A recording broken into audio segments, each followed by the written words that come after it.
Nah, yang diharapkan dengan Hari Ibu ini kan kesetaraan itu. Dan saya kira UMK sudah banyak berperan di situ. Bu Ut ini kan ketua pusat studi gender. Nah, saya berharap mungkin ke depan ini banyak ibu-ibu setuju ya. Gimana kalau pemerintah itu memberikan perhatian tersendiri bagi para ibu-ibu, terutama ibu-ibu yang muda ini ya. Wah, ini kalau ini didukung. Bahwa sesibuk apapun kita di luar rumah, sehebat apapun kita di luar rumah, tapi kalau di rumah itu kita adalah istri dan ibu dari anak-anak kita.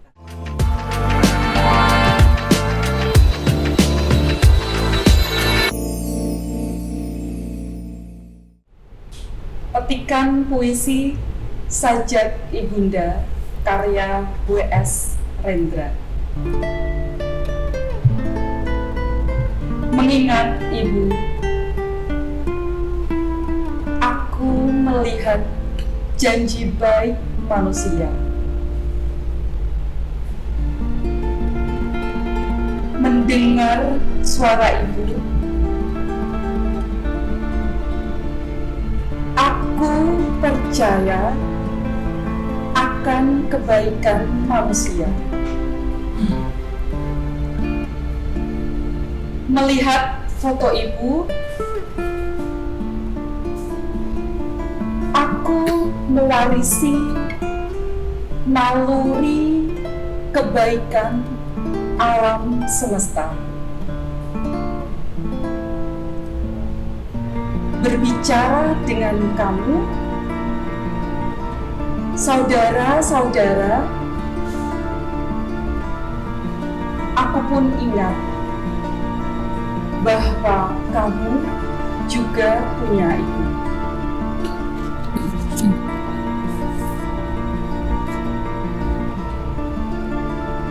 Kamu adalah tugu kehidupanku. Kamu adalah Indonesia Raya. Kamu adalah hujan yang dilihat di desa. Kamu adalah hutan di sekitar telaga. Kamu adalah teratai kedamaian Samadini. Kamu adalah kidung rakyat jelata. Kamu adalah kiblat nurani di dalam sanubariku. Assalamualaikum warahmatullahi wabarakatuh. Selamat pagi, salam sejahtera untuk kita semua. Apa kabar teman-teman? Pada kesempatan kali ini kita bertemu lagi dalam Muria Podcast. Podcast yang disajikan oleh Universitas Muria Kudus untuk seluruh masyarakat Indonesia, berisi tentang informasi yang menarik, yang sangat membangun spirit dan memberi motivasi untuk hadirin semua. Baiklah, pada kesempatan pagi hari ini kita nanti akan podcast bersama orang-orang hebat dalam tema yang sangat berarti dalam kehidupan kita dalam memperingati Hari Ibu. Baiklah, pada kesempatan kali ini Universitas Muria Kudus mempersembahkan Muria Podcast dengan tema Bunda Hebat, pilar kehidupan, keluarga, kesehatan, karir, dan kreativitas. Baiklah, ini kita akan mewawancarai tokoh-tokoh atau Srikandi yang ada di Universitas Muria Kudus. Beliau adalah Srikandi hebat. Motivasi kita semua, keluarga besar Universitas Muria Kudus. Yang pertama, narasumber kita adalah Profesor Dr. Sri Utaminingsih, Sarjana Pendidikan, Magister Pendidikan. Dan yang kedua adalah Dr. Insinyur Endang Dewi Murini, Magister Pertanian. Baiklah, kita akan berkenalan dengan beliau dan tanya-tanya langsung terkait dengan peringatan Hari Ibu dan tema kita yang menarik ini. Baik, selamat pagi Prof. Utami. Selamat pagi. Selamat pagi Bu Rini. Selamat pagi. Ya, ini tampaknya beliau dari sapaannya saja sudah memberikan aura positif terhadap kita semua. Baik, Prof. Utami, selamat sebelumnya. Baru saja memperoleh SK profesornya, itu merupakan capaian tertinggi bagi Universitas Muria Kudus dan memberikan motivasi untuk kita semua, kaum perempuan terutama, untuk bisa seperti beliau. Luar biasa. Terima kasih. Dan Bu Dr. Rini juga sebentar lagi, insya Allah semoga SK profesornya akan keluar. Baik, selamat ibu-ibu Srikandi hebat kita.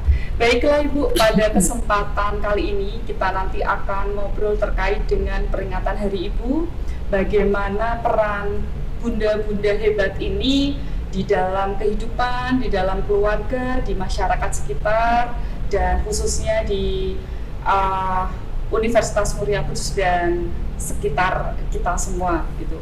Baik, yang pertama mungkin nanti bisa dari Prof. Utami dulu. Prof. Utami, bagaimana menurut Prof. Utami dengan peran Bunda di era modern saat ini? Baik, terima kasih. Wah, ini saya terima kasih diundang di podcast ini. Iya. Mudah-mudahan nanti bisa berlanjut ya. Iya. Baru pertama ini saya. Baik, terkait dengan peran Bunda ya, ini berdasarkan dari pengalaman saya. Apalagi ini di era sekarang tentu tidak bisa disamakan dengan era kita dulu di dalam mendidik anak-anak kita. Kita harus bisa menyesuaikan ritme anak-anak gitu ya. Kalau dulu kan kita apa kata orang tua pasti kita ini ya, tapi anak-anak sekarang lain gitu ya. Jadi kita harus juga punya dasar yang kokoh ketika memberikan arahan pada anak-anak. Jadi kalau saya intinya pada anak-anak yang saya tekankan adalah apapun yang dimau gitu ya, apapun yang menjadi cita-cita, apapun yang akan menjadi kegiatan, itu yang terpenting adalah yang saya tanamkan utamanya adalah fondasi utamanya adalah terkait dengan keimanan itu ya, karena itu merupakan kalau saya ini merupakan sebagai fondasi di era sekarang gitu ya. Jadi ini yang selalu saya wanti-wanti pada anak-anak saya, terutama karena sekarang anak sudah besar, sudah keluar dari rumah, mereka harus mandiri begitu ya. Jadi dimanapun, kebetulan ada anak saya yang di luar negeri, jadi yang saya ingatkan adalah soal keimanan ini yang harus benar-benar menjadi fondasi ya. gitu ya, seperti itu. Baik. Ya, terima kasih Prof. Ut. Ini putranya sekolah di mana saja, Prof? Ini yang pertama dan yang kedua sudah meninggal, alhamdulillah gitu ya. Yang ketiga ada di Jerman. Iya, ya, ini biasa sekali. Ini saat ini kebetulan alhamdulillah sedang ada di UGM, ada kegiatan akademik di UGM, dan yang terakhir ini sudah lulus sarjana kedokteran, sedang koas ya. Ya, dari UIN Jakarta. Keren ya. Sekali. Ya. Jadi tim podcast kita tidak salah pilih, memang beliau ini adalah Srikandi hebat dan tentunya mencetak kader-kader hebat juga. Baik, selanjutnya menurut Bu Dokter ini bagaimana Ibu peran Bunda di era modern saat ini? Ya, baik, terima kasih. Saya kira peran Ibu ya atau Bunda itu tidak banyak berbeda dengan yang dulu, hanya masanya yang berbeda. Artinya harus ada penyesuaian, penyesuaian terkait dengan kondisi. Saya kira Ibu ini kan tadi sudah disampaikan Bu Risti di awal, puisinya sangat indah sekali. Nah, itu kan mencerminkan bagaimana Ibu ini berperan ya. Artinya harus ada ketenangan di situ, tadi digambarkan dengan hutan, telaga dan sebagainya. Tapi di samping itu juga harus pandai mengatur, karena tadi juga jadi harapan gitu ya. Nah, saya kira peran Bunda di era sekarang hampir sama, hanya kita harus menyesuaikan dengan perubahan-perubahan terkait misalnya yang paling saat ini paling terasa itu kan perubahan teknologi. Nah, itu saya kira yang harus disesuaikan seperti itu. Kalau peran Bunda itu kan Bunda itu kan satu pusat, kalau saya mengatakan itu pusat rumah ya. Apapun kegiatan itu adalah Bunda di situ. Nah, hanya mungkin sekarang penyesuaiannya dengan teknologi yang ada, bagaimana tadi sudah sampaikan Prof. Ut bahwa mendidik anak sekarang berbeda kaitannya dengan teknologi yang berbeda. Kalau mendidik dasar saya kira tidak banyak berbeda, karena sama dengan Bu Ut, saya gariskan yang utama itu adalah iman dulu. Ketakwaan kita itu akan jadi landasan utama. Saya kira itu tambahan dari saya. Terima kasih Bu Dr. Rini. Jadi Bu Dr. Rini ini juga putra putrinya juga keren-keren. Ini yang satu kuliah di luar negeri ya. Bu Dr. Jadi Rini anak saya itu ada 2. Kalau Bu tadi 4, saya mengikuti dua anak cukup. Yang pertama ini alhamdulillah apoteker dan bekerja di sektor industri karena punya passion sendiri, tidak mau mengikuti jejak ibunya sebagai dosen. Yang kedua ini yang laki-laki justru jadi dosen. Nah sekarang alhamdulillah dapat kesempatan untuk belajar ke luar negeri, ke Amerika. Saya syukuri sekali nikmat dari Allah Subhanahu wa Ta'ala. Dan tentunya hebat-hebatnya putra-putri beliau adalah tidak jauh dari doa-doa beliau-beliau berdua ini, dan selalu berikhtiar begitu, karena saya memang menyaksikan secara langsung bagaimana ikhtiar-ikhtiar beliau dalam mengasuh dan membersamai kita teman-teman ataupun keluarga beliau seperti itu. Baik, selanjutnya kalau tadi Prof. Ut mengatakan bahwa dasarnya adalah iman sama dengan Bu Dr. ini, bagaimana pola asuh di dalam keluarga. Selanjutnya Ibu, bagaimana nih menurut Prof. Ut terkait dengan sejarah kemudian makna dalam mengapresiasi Hari Ibu, karena bagaimanapun memang seperti yang disampaikan oleh Bu Dr. ini, ibu adalah pusatnya kehidupan dalam keluarga, dan itu sangat menentukan nanti kualitas dari putra putri, suami dan lain sebagainya. Baik, monggo silakan Prof. Baik, terkait dengan pandangan saya terhadap ibu ya, menurut saya kita sebagai seorang muslim jelas sekali bahwa memang ibunya adalah sesuatu sosok yang harus kita utamakan ya. Kita pernah belajar oleh riwayat Rasulullah ketika ada sahabat yang datang, siapa yang perlu dihormati? Ibu sampai 3 kali. Nah, maka kita berharap ke depan ya, para generasi ini, para generasi muda terutama ini ya, untuk tidak melupakan itu gitu ya, melupakan untuk selalu menghormati ibu.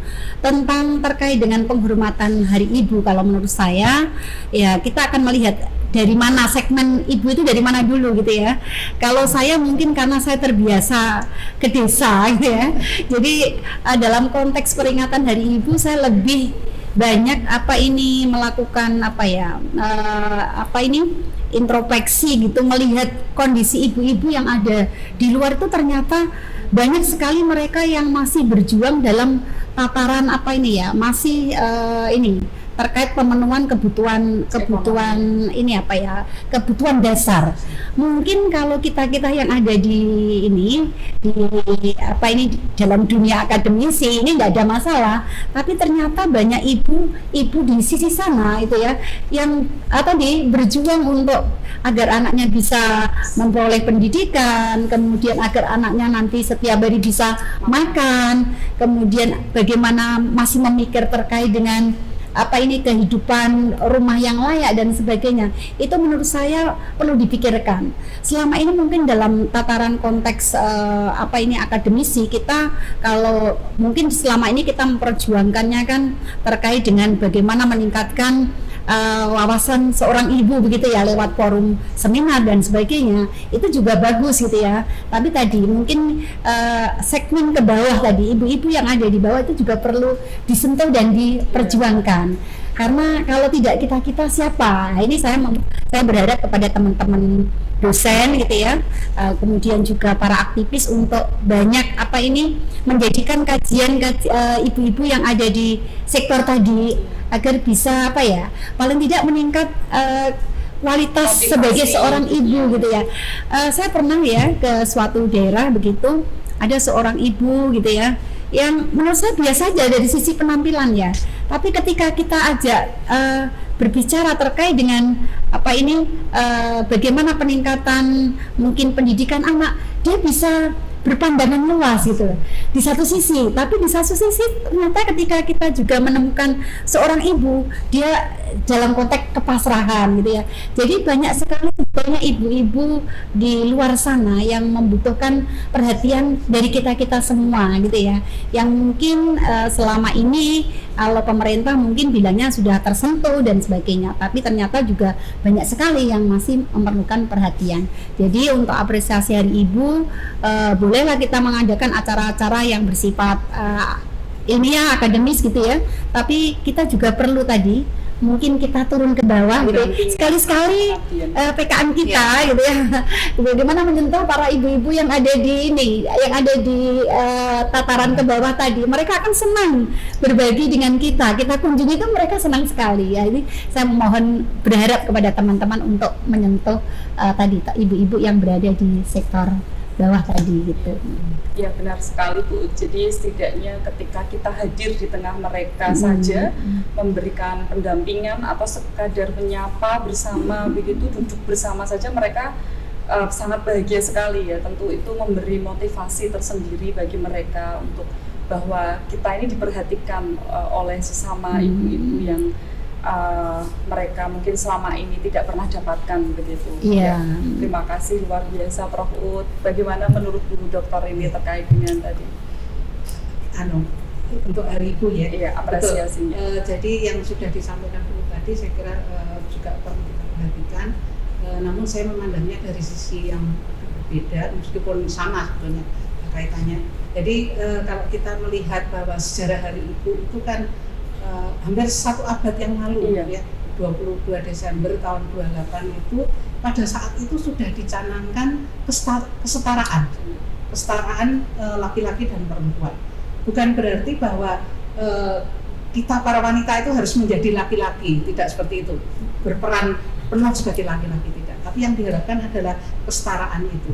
Nah tadi kalau lihat mungkin dari sisi ekonomi, pengetahuan dan sebagainya, sebetulnya kesetaraan itu juga masih banyak yang belum menerima itu, okay. Artinya masih banyak wanita-wanita di, mungkin juga tidak hanya di kalangan bawah Bu ya, mungkin yang di kalangan menengah dan atas pun masih artinya masih dianggap perannya itu di belakang, bukan setara.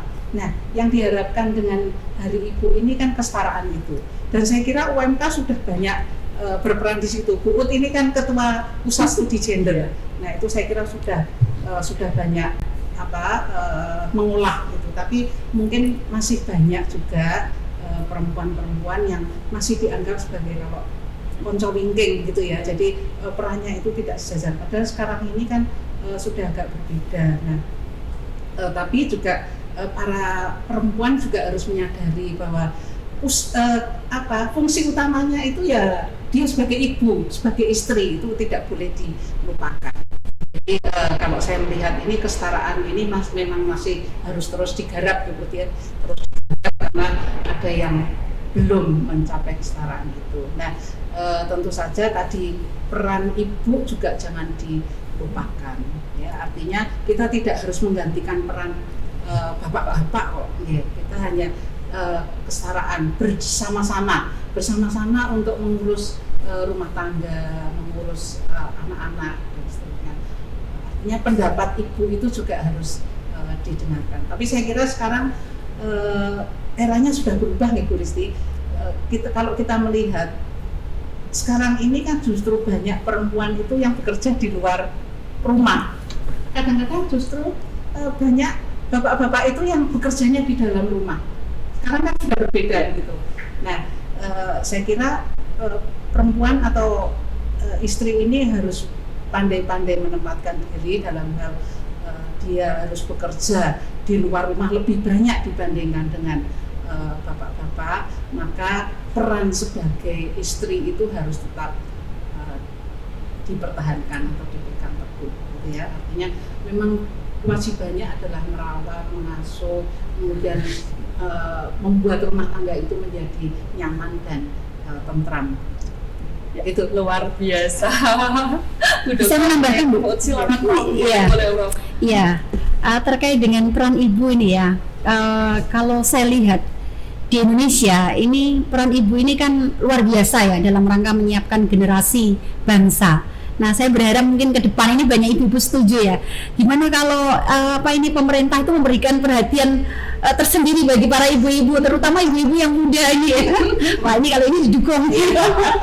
Karena kalau kita lihat di luar gitu ya, pemerintah itu sudah memberikan perhatian lebih kepada para ibu-ibu. Malah di luar tuh kalau ibu hamil dibiayai di ini, walau mungkin tidak bisa dibandingkan di Indonesia, tapi paling tidak ya ke depan itu perhatian, saya berharap perhatian pemerintah ini untuk bisa lebih inilah ya, lebih banyak kepada para ibu, para wanita yang berperan sebagai ibu.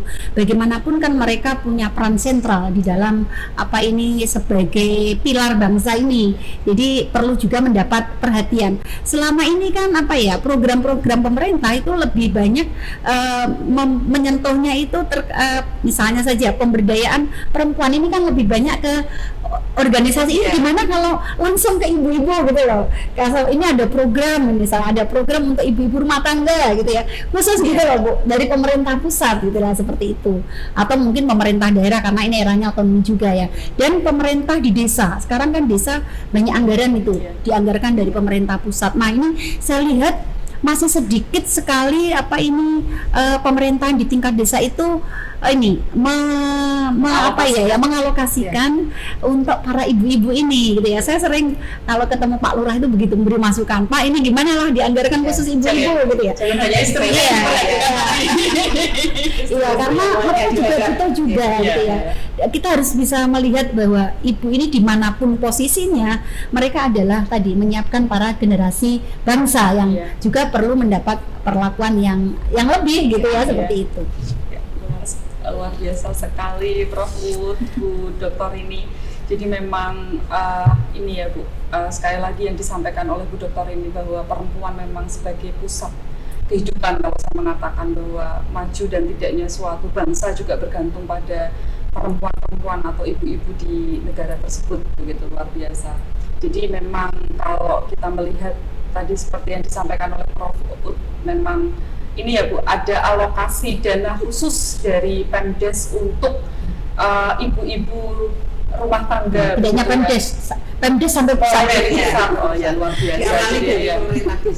Mulai dari pemerintah desa sampai pemerintah pusat ada alokasi khusus untuk para ibu-ibu. Mengurusi ibu-ibu ini, mulai dari kebutuhan sosial, ekonomi dan sebagainya. Bagus sekali Prof. Uut. Tadi yang Bu Dokter ini sampaikan bahwa perempuan itu memang selama ini dikenal sebagai konco wingking, memang itu terjadi Bu. Tetapi seiring perkembangan zaman ada pergeseran peran istri sekarang. Banyak sekali di sekitar kita itu Bu Rini, di daerah industri sekarang banyak sekali ibu-ibu rumah tangga yang memang bekerja dan itu lebih dari 8 jam, kemudian suami di rumah mengasuh anak dan mengurus rumah tangga. Nah, ini harapan dari Bu Rini sendiri bagaimana Bu terkait dengan peringatan Hari Ibu ini? Ya, silakan. Baik, jadi meskipun kita perempuan ini memang harus bekerja di luar rumah karena kita juga punya kewajiban untuk menjaga ekonomi keluarga supaya tidak guling gitu ya. Nah, harapan saya atau mungkin ini bisa dikatakan pesan gitu ya, bahwa sesibuk apapun kita di luar rumah, sehebat apapun kita di luar rumah, tapi kalau di rumah itu kita adalah istri dan ibu dari anak-anak kita. Artinya apa? Mungkin kita masih dibutuhkan di pekerjaan untuk selalu standby dengan HP kita, tapi kita boleh memilih. Artinya itu kan pilihan kita. Kita tinggalkan saja. Kalau menurut saya seperti itu, karena kalau kita turuti pekerjaan itu tidak akan ada habisnya. Mati satu tumbuh 1000. Ya. Jadi kebersamaan dengan anak dan suami itu sangat penting. Kalau orang mengatakan quality time itu itu kan sudah seperti itu, tapi itu memang penting sekali. Komunikasi dengan anak dan suami itu sangat penting. Terima kasih Bu Rini. Pemirsa, perlu diketahui bahwa beliau berdua ini, Ibu Dr. Rini, beliau adalah Wakil Rektor 1 Bidang Akademik di Universitas Muria Kudus. Jadi beliau memang betul-betul sosok ibu, bukan sosok ya, sosok ibu yang memang sukses di karir dan juga sukses di dalam rumah tangga. Dan Prof. Utami ini, beliau adalah Ketua Program Studi Magister Pendidikan Dasar. Selain itu beliau juga Kepala Pusat Studi Gender Universitas Muria Kudus. Jadi memang beliau selain memang melakukan atau mengalami sendiri bagaimana wanita karir, beliau ini juga berhasil dalam mendidik putra-putrinya di rumah, seperti itu. Terima kasih Bu Rini. Berikutnya Ibu, ini bagaimana ini terkait dengan hegemoni sekarang yang banyak sekali perempuan yang menginginkan kemapanan, sehingga muncul semacam tuntutan kepada suami, kepada anak untuk diberi kenyamanan, diberi kemewahan tanpa melihat kondisi yang ada, seperti itu. Bagaimana pesan dari Bu Prof. terlebih dahulu? Silakan Prof. Ya. Gimana ya, kalau saya karena kalau kami di keluarga tidak ada seperti itu, jadi kalau saya hanya bisa memberikan nasihat begitu ya, apa ini untuk kalau dalam sebuah keluarga memang kita harus saling memahami. Saya bersyukur sekali gitu ya, saya punya suami yang memahami dan mengajarkan kesederhanaan. Jadi mungkin suami saya pernah pada posisi uang banyak begitu ya, tapi tadi diajarkan kesederhanaan. Saya tidak pernah diberi lebih dari uang gaji beliau gitu ya. Jadi saya sudah terbiasa hidup sederhana. Jadi insya Allah tidak ada tuntutan seperti itu ya. Nah, kalaupun ada di sekitar kita ada para perempuan, para ibu-ibu yang menuntut kemapanan gitu ya. Ini mungkin perlu dicerahkan. Iya, bahwa itu hanya sebuah keinginan yang tidak akan pernah ada ujungnya gitu. Begitu juga dengan para ibu-ibu ya yang menuntut sesuatu pada anaknya. Kalau menurut saya ini memang eranya sudah beda gitu ya. Kalau era kita dulu mungkin orang tua para menuntut ya Bu ya, menuntut anaknya ini dan itu. Kalau sekarang menurut saya kok sudah tidak zamannya orang tua menuntut, terutama dalam hal material gitu ya. Mungkin kalau dalam hal non material kaitannya dengan perhatian, saya sepakat lah, tidak ada masalah gitu ya. Kalaupun kemudian anak berlebih memberi itu ya, itu penuh kesadaran, bukan karena tuntutan dari orang tua. Sebagai orang tua yang mungkin memahami terkait bagaimana mendidik, membimbing anak, saya rasa tidak akan melakukan itu. Kalaupun mereka melakukan, mungkin tadi ya kita harus melihat itu sebagai kasus gitu ya, sejauh mana kasusnya kita kan perlu ini gitu ya. Saya tidak bisa berpendapat kalau belum melihat kasusnya dulu. Tapi kalau secara umum gitu ya, tadi kalau ada kelompok perempuan atau para ibu yang menuntut seperti itu, saya tidak sepaham, tidak setuju. Mudah-mudahan segera sadar bahwa itu hal tidak baik, terutama untuk keluarga, untuk suami kita juga untuk anak-anak kita gitu ya. Kasihan nanti anak-anak, apalagi kalau sudah berkeluarga, nanti jadi tertekan. Kebetulan anak saya kedua ini sudah berkeluarga ya. Kebetulan alhamdulillah Bu gitu ya. Tidak mimpi marah anak saya itu kalau dulu pernah itu saya tawari mau saya belikan rumah gitu ya. Enggak, saya mau beli sendiri Oma gitu ya. Alhamdulillah gitu ya. Kebetulan anak saya yang kedua itu arsitek. Ini dulu mahasiswanya adiknya kakaknya Bu ini ketika ngambil S2 di Undip itu pernah kita baru tahu kalau mahasiswanya ini kakaknya Bu Rini gitu ya. Jadi itu juga memberi pencerahan pada saya bahwa anak itu punya pola pikir mindset sendiri. Jadi ketika dia ini cerita keluarga juga ya, mudah-mudahan menginspirasi anak saya mengambil S2 itu karena saya minta gitu ya. Saya berpendapat begini, saya sama suami tidak memberikan bekal harta yang banyak, tapi kalau pendidikan setinggi apapun kita berikan gitu ya. Nah, ketika anak saya mengambil S2 itu, dia bertanya pada saya, Mas, setelah S2 ini saya disuruh apa gitu. Anda bebas mau jadi apa, mau jadi dosen silakan, tidak silakan. Yang terpenting adalah kamu bisa bermanfaat lah dengan ilmu yang kamu ini. Sehingga dari ini saya memang banyak belajar dari anak-anak juga, Mbak Risti, Bu Risti gitu ya. Bukan ini, jadi malah saya banyak belajar. Mungkin karena saya tidak seperti Bu Rini yang menikah dalam usia matang gitu ya. Saya menikah di usia muda 20 tahun. Wow. Jadi saya banyak belajar dari anak-anak gitu ya, banyak berdiskusi dengan anak-anak seperti apa yang diinginkan gitu, sehingga insya Allah kalau di lingkungan kita tidak terjadi seperti itu. Dan saya juga memotret teman-teman ya, teman-teman yang memahami terkait dengan apa ini, punya fondasi yang kokoh dalam hal agama, itu juga tidak akan melakukan seperti itu. Nah ini mungkin kelompok-kelompok tadi beristi yang mungkin dalam tanda kutip tadi mungkin pemahaman dalam hal agama itu mungkin agak kurang, sehingga tuntutannya seperti itu tadi gitu ya, banyak tuntutan terkait dengan material juga pada selain pada suami juga pada anak-anaknya. Nah, ini yang dipikirkan adalah dampaknya ya, dampaknya akan terjadi kalau suami tidak bisa memenuhi, akan melakukan hal-hal yang rugi juga para ibu sendiri kan gitu ya. Begitu juga dengan anak-anak ketika tidak mampu kemudian mengada-adakan kan juga ini malahan memberatkan, akan terjadi apa ya, perilaku-perilaku yang menurut saya malah tidak diharapkan orang tua. Jadi saya menghimbau kepada para orang tua untuk para ibu-ibu untuk tidak mengikuti keinginan-keinginan yang tadi tidak ada ujungnya gitu. Luar biasa sekali Prof. Memang karena kondisi sekarang itu, realitas yang berkembang itu memang banyak sekali hal-hal seperti itu, sehingga memunculkan dampak-dampak negatif, akhirnya tingginya perceraian dan sebagainya dengan menghalalkan berbagai alasan begitu. Bagaimana kalau menurut Bu Dokter ini?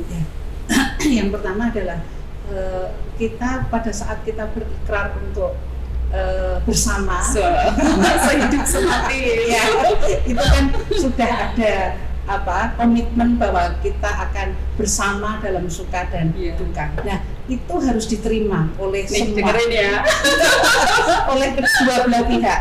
Jadi apapun kondisinya kita harus menerima, dan itu harus didukung dengan sikap dua belah pihak. Yang pertama itu dalam rumah tangga harus selalu bersyukur, banyak bersyukur.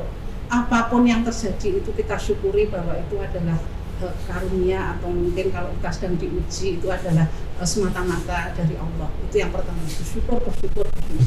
Dan yang kedua harus ada penerimaan dari masing-masing. Artinya menerima tadi bahwa kondisinya seperti ini, saya harus memaklumi. Ya, pada saat suami atau istri sedang sakit atau sedang tidak punya uang, itu harus diterima. Tapi dengan catatan ada usaha ya, ada usahanya. Kemudian yang ketiga itu adalah manajemen. Jadi yang manajemen rumah tangga itu kan penting. Ya. Dan itu pusatnya pasti di ibu. Ibu itu kan perannya sebagai akuntan juga. Kalau kita melihat itu sebagai pengasuh, sebagai perawat, sebagai akuntan. Nah, pusatnya di situ. Sehingga tadi disampaikan dulu perempuan itu harus pandai itu artinya mengatur semuanya dan harus menerima. Itu yang penting. Penerimaan itu harus penting karena akad kita kepada pasangan kita kan akan bersama-sama gitu, apapun yang terjadi. Dan jangan lupa Bu Risti, di luar itu ya, ibu-ibu itu juga butuh kadang-kadang kan butuh hiburan hiburan rekreatif. Memang gitu harus ada, kalau bahasa sekarang itu kan me time ya. Nah, ibu-ibu tuh juga walaupun receh-receh gitu walaupun receh-receh. Kalau saya jalan-jalan bias dawet aja. Mungkin hanya ayo melaku di mana gitu ya, dijajak ke opo begitu. Nah, itu sudah senang. Atau dalam kondisi tertentu mungkin dia butuh sendiri. Nah, ibu kan bagaimanapun juga seorang manusia, jadi mungkin dia butuh me time yang harus dihormati juga oleh pasangan. Dan kita juga harus menghormati pasangan kita. Kalau suami misalnya pingin, aku tak boleh harus delok, silahkan, asal tidak berlebihan ya. Nah kemudian juga selain me time itu juga kadang-kadang namanya perempuan ya, kadang-kadang kalau kadang-kadang perlu diberi reward lah oleh diri sendiri ya. Jadi kalau kita sudah mencapai sesuatu gitu ya, berikan self reward yang mungkin juga receh-receh gitu ya, tidak terlalu es krim itu sudah bahagia sekali, beli sendiri ya, atau kalau kita jilbab gitu ya, sudah agak lama tidak beli, aku tak tuku jilbab siji. Nah begitu. Nah itu juga dibutuhkan oleh perempuan ya. Tidak dalam artian tadi bukan keinginan tapi kebutuhan ya. Kebutuhan. Memang jilbab kita sudah kok isin nanti di kantor kok iku terus sekali-sekali ganti. Nah itu boleh-boleh saja gitu. Jadi saya kira banyak sekali yang perempuan memang pusatnya tadi ya. Jadi kita harus pandai-pandai bagaimana mengatur dan sebagainya. Yang penting kita komitmen ke pasangan kita bahwa kalau kita sudah akad sejak awal, sepakat sejak awal bahwa kita mau sehidup semati ya apapun harus diterima. Ya, harus diterima. Harus ada usaha untuk itu Bu Risti, karena kalau masing-masing tidak berusaha tidak akan bisa. Artinya itu harus dua belah pihak. Dua belah pihak. Nah, perempuan itu memang dituntut agak banyak karena memang tadi sebagai ibu ya, sebagai ibu tadi sudah diungkapkan di puisi awal tadi. Harapan ke perempuan itu sangat tinggi. Luar biasa sekali Prof. Ud dan Bu Dokter ini. Nah ini saya juga belajar banyak ini dari podcast kita. Jadi kalau saya sendiri mengibaratkan itu memang bagaimana kita itu bisa menerima pasangan kita dengan apa adanya tanpa menuntut yang sifatnya itu justru malah menjadi membebani. Jadi memang hal-hal kecil yang bisa membahagiakan dan merefresh hubungan pasangan kita untuk menjadi bahagia itu juga perlu dilakukan. Baik, terima kasih Prof. Ud dan Bu Dokter ini nih. Di ujung podcast kita kata-kata untuk ibu-ibu di seluruh Indonesia dalam rangka memperingati Hari Ibu agar bisa memotivasi saya dan pemirsa semuanya. Silakan dari Bu Rini dulu. Oke, terima kasih. Tadi saya katakan sekarang ini kan kesetaraan ya. Silakan perempuan berkarir dengan all out gitu ya, sesuai dengan ilmu yang sudah diperoleh, tetapi jangan lupa peran sebagai ibu dan istri. Sehebat apapun di luar, karir setinggi apapun, tapi kalau sudah di rumah adalah ibu dan istri. Begitu saya kira ini luar biasa. Silakan dari Prof. Ud. Aduh, ini terkait apa ya? Tadi kata ya motivasi untuk ibu-ibu semua. Iya, kalau saya hanya bisa berpesan kepada ibu-ibu semua dimanapun berada, jadilah ibu yang hebat, yang bijaksana, yang selalu bahagia. Penting itu bahagia. Iya, gitu. Aja lah. Ya, terima kasih Prof. Ud, Bu Dokter ini. Semoga selalu sehat, semoga selalu bisa menjadi ibu panutan untuk kita semua. Selalu bahagia juga, karena tentu kebahagiaan ibu dan ibu-ibu yang lainnya itu mempengaruhi kebahagiaan keluarga dan orang-orang di sekitar gitu. Baiklah, terima kasih untuk kesempatan podcast kita pada kali ini.